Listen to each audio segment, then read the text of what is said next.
महीना पैंदी वड खानी धुप वे जेठ दा महीना पैंदी वड खानी धुप वे सोने सोने बच्चे साडे 6 महीने हो गए बैठे ਨੂੰ। यहाँ शहादत हुई थी उसको। ਉਹਦੇ ਗੋਲੀ ਵੱਜੀ ਆ ਤਾਂ ਕੀ ਦੀ ਵਿਚਾਰੇ ਨੂੰ ਉਹਦੀ ਵੱਜੀ ਉਹਦੇ ਇੱਥੇ ਸੀ ਮੈਂ उस दिन आप यहीं थे जिस दिन शादी? ਇੱਥੇ ਦੇ कितना भी लंबा दोलन चले सानू बैठना पैना है।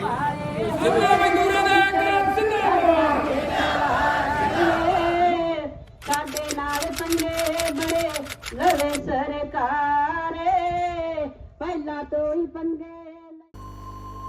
सूरज की चढ़ती लालिमा से पहले हर रोज़ जाग जाने वाला और उसके परवान पर चढ़ने से पहले रोज़ाना बिना शिकायत किए अपने काम पर पहुंच जाने वाला मैं, कड़कती धूप से लेकर सर्दी बारिश की चिंता किए बिना रोज़ मैं अपना काम करता हूँ।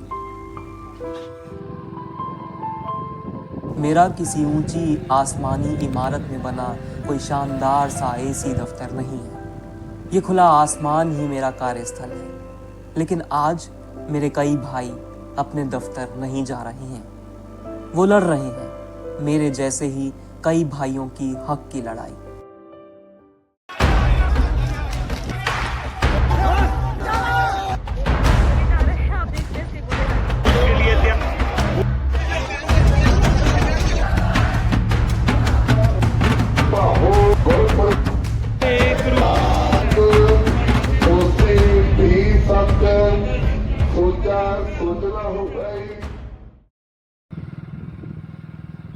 उनके दफ्तर का रास्ता कुछ समय के लिए बदल गया है।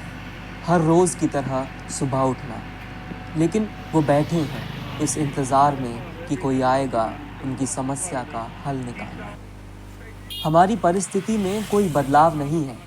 वो भी बैठे हैं कड़कती धूप में, रिमझिम बरसते सावन में, थामे अपने हौसले। इन सब बातों को आप किसी शायर या किसी कथाकार की उबाऊ कथा मत समझ लीजिएगा। ये तो मेरी दिनचर्या है। मैं किसान।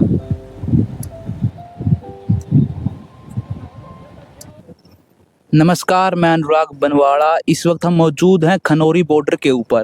किसान 13 फरवरी से लगातार एमएसपी की मांगों को लेकर प्रदर्शन कर रहे हैं और पुलिस प्रशासन के द्वारा किसानों को खनौरी बॉर्डर के ऊपर रोका गया है। किसानों का कहना है कि जब तक सरकार उनकी मांग नहीं मानेगी एमएसपी को लेकर, तब तक वो यहाँ बैठे रहेंगे। किसानों ने तमाम धूप, छाव, बारिश, ओलावृष्टि इन्हीं सड़कों पर अपने ट्रैक्टर ट्रॉलियों में उनका सामना किया। किसानों के हौसले बुलंद है और देखते हैं इस किसानों के हौसले को। देखिए हमारी इस रिपोर्ट में कि किसानों के मन की बात, किसानों की जो एमएसपी की बात, आपको हमारी इस रिपोर्ट में किसानों का दुख दर्द, वो पीड़ा देखने को मिलेगा। देखिए हमारी नई सोच की खास रिपोर्ट खनौरी बॉर्डर से। 6 महीने हो गए बैठे ਨੂੰ। 6 महीने से ही बैठे ला। ਇੱਥੇ 4 दिन कर गए। कौन से डिस्ट्रिक्ट से आए हो आप? आप बरनाला जिले से। बरनाला से। और कितने खेती करते हैं आप? कितनी एकड़ की खेती करते हैं? खेती करते हैं 8-10 किलो। 8-10 किला।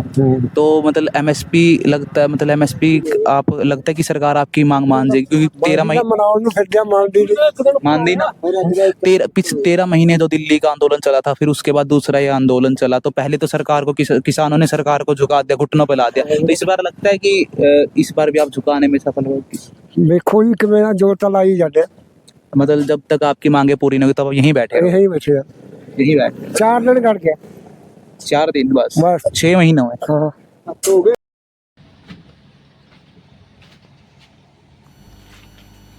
पूरे देश को रोटी देने वाला किसान आज अपनी ही रोटी की लड़ाई के लिए सड़कों पर बैठने को मजबूर है। किसानों की सबसे बड़ी मांग न्यूनतम समर्थन मूल्य एमएसपी की कानूनी गारंटी पाना है। जब एक दुकान वाला कोई भी सामान उस वस्तु के तय मूल्य पर ही बेचता है, तब ये हक किसान को क्यों नहीं मिल पा रहा है? उसकी फसल का दाम कोई और क्यों तय कर रहा है, जिसको उगाने के लिए उसने महीनों अपनी दिन रात एक कर दी? यही वजह है कि किसान आंदोलन करने के लिए मजबूर है।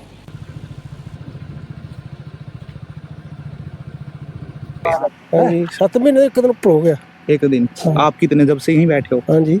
घर नहीं जाते, मतलब यहीं पे रहते हो? घर कदे 1-2 दिन भाग जाने। 1-2 दिन बाकी? तो आपको लगता है कि कब तक मांगेगी सरकार, आपकी मांगे ਉਹਦਾ कब? ਜਿਵੇਂ ਸਾਡਾ ਅੱਗੋਂ ਕਹੂਗਾ ਜਿਵੇਂ ਠੀਕ ਹੈ अच्छा, ਐਮਐਸਪੀ ਵੀ ਬਾਕੀ ਜਵਾਕਾਂ ਨੂੰ ਜ਼ਮੀਨ ਵੀ ਪਹੁੰਚਾਉਣੀ ਹੈ जमीन मतलब कैसे? ਕੈਸੇ ਕੀ ਹੁਣ ਜਿਵੇਂ ਹੁਣ ਦੂਜੇ ਮੁਲਕੋਂ ਲਿਆ ਕੇ ਤੇ ਕੋਈ ਫੈਕਟਰੀ ਲਵਾਤੀ ਕੋਈ ਹੋਰ ਲਾਤੀ ਪੰਜਾਬ ਵਾਲਿਆਂ ਨੂੰ ਕੋਈ ਨੌਕਰੀ ਦਿੰਦਾ ਉਰੇ ਪੁੱਛਦਾ ਕੋਈ अच्छा, एक NHIA को लेकर भी पंजाब में पहले प्रदर्शन हुआ था कि किसानों की जमीनें NHIA सड़क बनाने के लिए ले रहा है, तो अधिग्रहण कराना। ਬਾਰਡਰਾਂ ਤੇ ਗੋਲੀ ਚੱਲਦੀ ਹੈ ਕੋਈ ਸ਼ਬਦਾਂ ਤੇ ਚਲਾਉਂਦਾ ਹੁੰਦਾ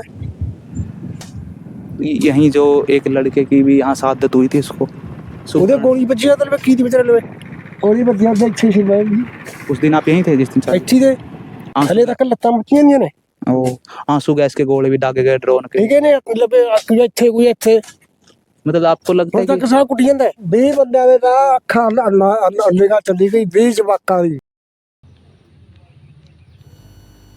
सरकारी आंकड़ों के मुताबिक जी तोड़ मेहनत के बाद भी प्रतिदिन केवल 27 रुपए कमा पाता है भारत का एक आम किसान। केवल 27 रुपए। ऐसे समय में जब महंगाई ने सबकी कमर तोड़ रखी है। नाबार्ड की रिपोर्ट बताती है कि देश में 55.4% कृषि परिवार कर्ज के बोझ तले डूब चुके हैं। हर कृषि परिवार पर औसतन 91,231 रुपए का कर्ज है। एमएसपी पर सुप्रीम कोर्ट द्वारा गठित कमेटी के मुताबिक पंजाब और हरियाणा में क्रमशः 73,673 करोड़ रुपए और 76,630 करोड़ रुपए का संस्थागत कर्ज है, जबकि गैर संस्थागत कर्ज ने इस बोझ को और बढ़ा दिया है। रिपोर्ट में 1995 से अब तक 4 लाख से अधिक किसान आत्महत्याओं का उल्लेख किया गया है, जिनके पीछे मुख्य कारण कर्जदारी और घटते लाभ हैं। इन्हीं किसानों को आंदोलनजीवी, आतंकवादी और न जाने क्या क्या कह दिया जाता है। ਕਿਤਨਾ ਵੀ ਲੰਮਾ ਤੋਲਣ ਚੱਲੇ ਸਾਨੂੰ ਬੈਠਣਾ ਪੈਣਾ ਹੈ। ਸਾਡੀ ਮਜਬੂਰੀ ਹੈ, ਕੋਈ ਸਾਨੂੰ ਸ਼ੌਂਕ ਨਹੀਂ ਸੜਕਾਂ ਤੇ ਬੈਠਣਾ, ਉੱਤੇ ਝੱਖੜ ਝੋਲਣੇ, ਧੁੱਪਾਂ ਸਿਆਲ ਦੀ ਠੰਡ ਝੱਲਣੀ। ਸਾਡੀ ਮਜਬੂਰੀ ਇਹ ਹੈ ਵੀ ਮਿਰਗਤਾ ਦੌੜਦਾ ਆਪਦੀ ਜਾਨ ਬਚਾਉਣ ਨੂੰ, ਚੇਤਾ ਦੌੜਦਾ ਉਸਕਾ ਸ਼ਿਕਾਰ ਬਣਾਉਣ ਨੂੰ। ਸਾਡੀ ਦਿਸ਼ਾ ਹੋਈ ਵੀ ਹੈ ਇਹ, ਜੋ ਖੇਤੀ ਹੈ ਉਹ ਸਾਡਾ ਘਾਟੇ ਦਾ ਧੰਦਾ ਬਣ ਚੁੱਕੀ। ਇਸ ਲਈ ਅਸੀਂ ਸਰਕਾਰ ਅੱਗੇ ਦੁਆ ਕਰੀ ਮੰਗਦੇ ਹਾਂ ਵੀ ਜੋ ਸਾਡੀਆਂ ਮੰਗਾਂ, ਸਾਡੀਆਂ 13 ਮਹੀਨੇ ਬੈਠ ਕੇ ਮੰਨੀਆਂ ਵੀ ਮੰਗਾਂ ਸਾਡੀਆਂ, ਉਹਨਾਂ ਨੂੰ ਲਾਗੂ ਕਰੇ। ਜਦੋਂ ਆਤਮ ਹੱਤਿਆ ਹੋਈ ਹੈ ਸਾਡੇ ਕਿਸਾਨਾਂ ਨੇ ਕਰੀ ਹੈ ਤਾਂ ਸਾਡੇ ਤੇ ਇੱਕ ਕਮਿਸ਼ਨ ਥੋਪਿਆ ਗਿਆ ਸੀ ਜੋ ਸਵਾਮੀਨਾਥਨ ਸੀ।